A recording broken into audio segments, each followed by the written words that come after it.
Agricoltura oggi, tra bollette, crisi energetica e tante incognite. Ne parliamo con Nicolò Pancera, imprenditore agricolo e presidente di Conf Agricoltura Pordenone.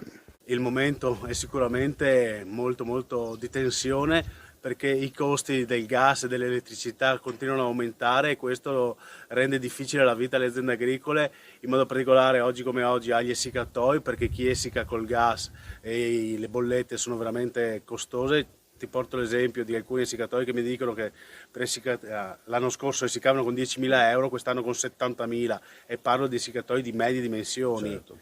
Anche gli allevamenti sono in grosse difficoltà perché appunto oltre la luce d'estate per far funzionare i macchinari, la corrente elettrica, quest'inverno si preparano a dover sborsare un sacco di soldi per il gas, per il riscaldamento degli animali, e questo è un grosso problema.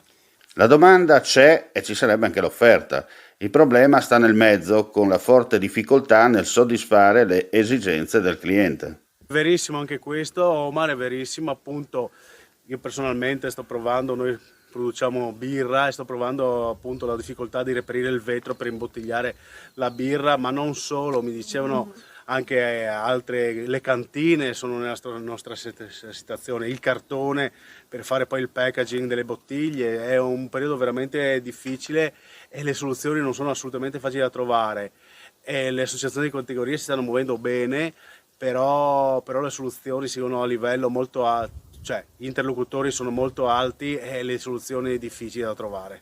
Dopo quello che abbiamo sentito dalle sue parole, il 2023 non si prospetta positivo. Allora, un grossissimo punto di domanda, perché ricordiamo che nel 2023 arriverà la nuova PAC, che sarà un bel problema.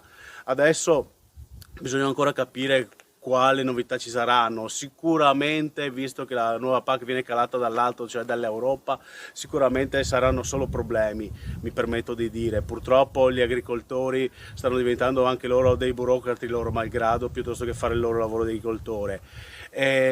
Ripeto, le associazioni di categoria sono in prima linea anche per questo. L'unica lato positivo, possiamo dire, la luce che c'è è appunto il mantenimento dei prezzi dei prodotti agricoli, dovrebbe mantenersi su prezzi buoni come quest'anno. PIR è un prodotto esclusivo Azienda Agricola Pancera, il buon seme, i buoni frutti.